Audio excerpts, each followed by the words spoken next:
Well, I had to get up early. The Fred and I, we get up early this morning. We're down here around a little bit before 8, I think. Pickpocket. James was going to go last trip with him. Now, remember, James has never driven pickpocket. And it's not that James needs a refresher course on how to drive. But pickpocket get a little rolly sometimes. You gotta get a feel for him. Just one of those horses where you just like to sit behind him once before you drive him, just to get to know him. So it was important that James sat behind him. Heading into the good times now. Today's 3 days out. Didn't want to go much. Just a light breeze for him. 1 mile and 2.8. Let him scoot the last 8th or 16th. And he looked very strong going through the wire with James. Very, very happy with what I saw from Picker today. Last night, we didn't get to talk about the horses that raced last night. Obviously, I was at Ollie's baseball game. Really, really proud of Ollie. You know, it's a lot of stress. He got his grandparents there for the first time, and I'm sure I put a lot of stress on him. I don't mean to, but I'm sure having your dad there does. So he went up in typical Ollie fashion, played great, looked very good. It's always important, you know, and I certainly don't judge anybody, but it just seems like Ollie doesn't exhibit any stress ever. It just nothing ever seems to bother him, and it's quite an accomplishment. It's quite a thing to be able to just zone everything out, and you know, I think as a human being, it's a hard thing to do. I know I've been in both sides of it, where you've been in stressful situations and just have to be able to put it all away. And I don't like to talk to him about it because it just adds more stress to the situation, any of his situations. But I'm just always very proud of the way he behaves and the way that he approaches work, whether it be stress or otherwise. So really, really happy for him. Now, the team lost last night, but it was a good game, top to bottom. And they're playing tonight, and Ollie is the starting pitcher. For all of you people in the greater Guelph area, Ollie's playing a home game tonight, and then we head back to Ohio, and tomorrow Fred and Gail head back to Prince Edward Island. So it's been a great week. I didn't know how yesterday would go. I figured Blanton's Blue had a pretty good shot. He raced great. Mark had nothing but good things to say about him. We did leave the horse with Megan for the simple reason there wasn't a lot in Tioga, and his race in Buffalo wasn't for 23 days. So my thinking was simple.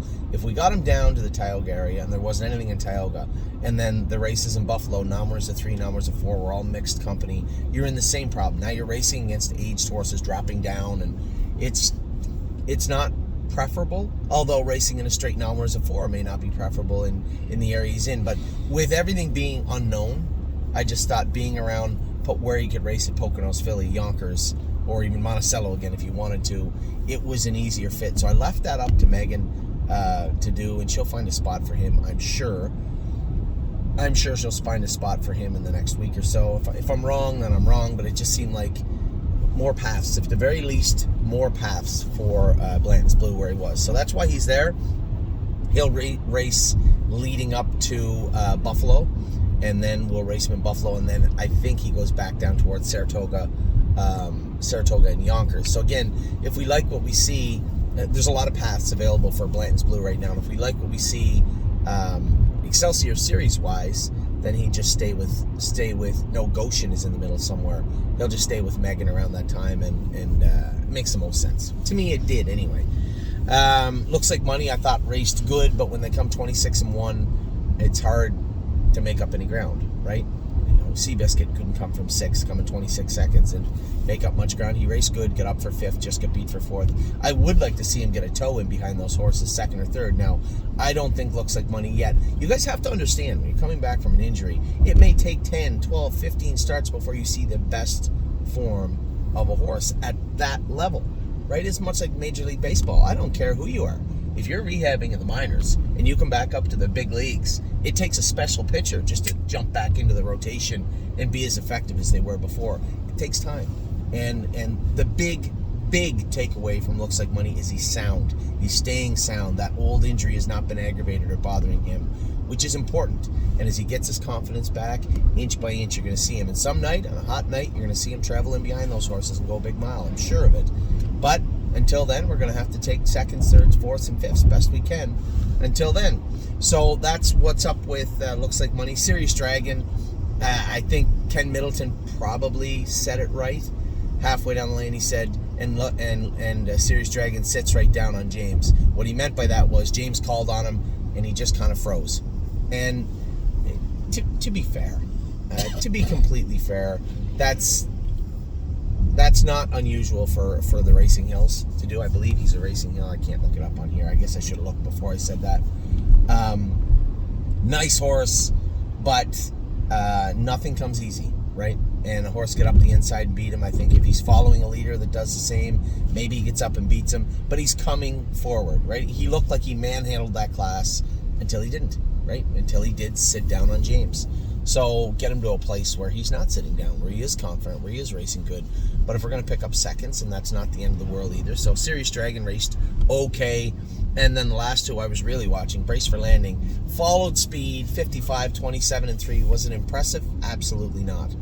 But at the same token, it looked like he was at least attempting to come forward. And this is the thing. I'm really torn.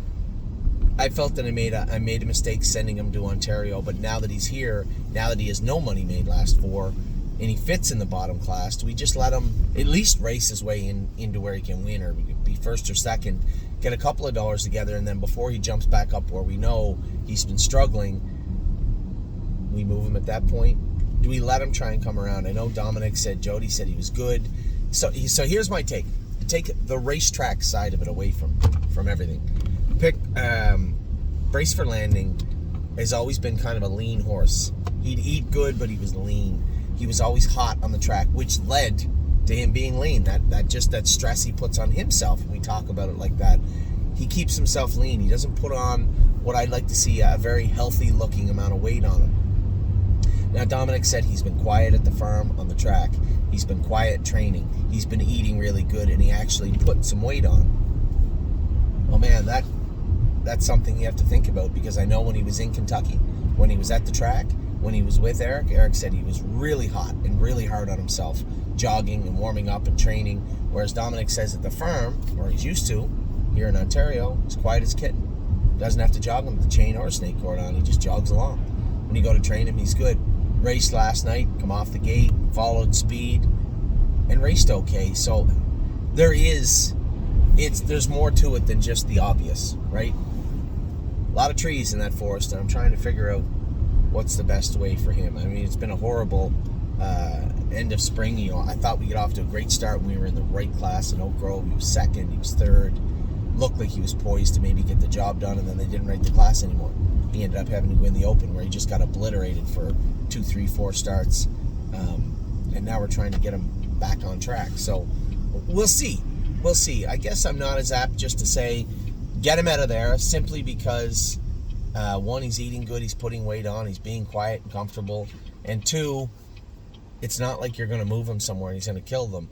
And I guess part of that is, now that he fits the bottom class in Ontario, in Mohawk, he should be able to do in there, shouldn't he? If he can't, that's a problem. And if he does, why don't we race him forward until we know, okay, next week we got to go up where he's going to struggle. Okay, now we take him to the Meadows, or now we take him to Northfield or Minnesota or somewhere. Now we take him. And that's always an option. So that's the stuff that's rattling around in my head in regards to Brace for Landing. And this is why it's so important to find the right class, the right place, so you don't fall into these traps. Anyway, that was Brace for Landing. I thought Yo Mister raced good. You know, again, when you're long odds coming off a horrible mile, you're going to take him back. Tyler took him back, did the right thing by the horse. He finished up good. His line was good, 27 and a piece on the end of it. Was an easy 5th and closing in on the front 4. So I was happy with what I saw from Yo Mister. Also, I know some of our clients said, why don't we move Yo Mister? You can't just move the horse and think he's just going to immediately win. There has to be a better, consistent place for him to be. And I know the class that he was in last night, he might have been long odds, but it wasn't that long ago. He was 8-5 in that class, and he did very well. So let the horse come around. It was a good bounce back race for him. He did finish 5th. He got some money. I was happy with what I saw from Yo Mister. Now, as you can see, we're driving. Dad and I are on our way up to, that's where Curtis lives, right down there. On our way up to First Line Training Center. I'm going to go with all the babies I want to go with. I'm going Chicago Hall, Century Legion. I want to see Princess Dream with my own eyes. I want to see Gaslight Hall also. I'm going to go with a bunch of the babies here. Trevino. Want to get a look at them. and see how they feel as we head into this week. Now, I haven't told Danny and all of them yet, but I did tell Dominic yesterday. The 3 of these horses I'm going with, or 2 of them for sure. No, My Wicked Heart also. 3 of them I'm going with this morning are qualifying on Saturday, and so not a fast mile today, but I do want to get a feel for them, make sure we're on the right track, and make sure they're on their toes and ready to go for Saturday. So with that, I'm going to let you go. This is your early morning video. Great. I just posted just a little brief training mile, finishing up Pickpocket and how he looked. James was very happy with him. I asked him, do you want to have the vet look at him? Do you want to make any changes? Because he said no, he was great. He was great. So very happy with what I've seen from Pickpocket this morning already. Mildly happy with what I saw from yesterday. Kind of a continuation of last week, right? That 3rd, 4th kind of itis. See if we can get some W's on the board as we head into how's this thing doing this? As we head into Tuesday evening. What do we got on today? George of the Jungles in the first race tonight at Mohawk. Lonely Lakewood races in Kentucky, and then Oakwood Cowboy. Trying to get this guy, just get him going in one form or another. He's in to go at Georgian Downs tonight. Wednesday is going to be fun for me. Ready for Landing is racing. Mel Gibbswan is racing. They're both picked to win. Sweeney is in at Northfield Park. Dominion. Where's he got Dominion in?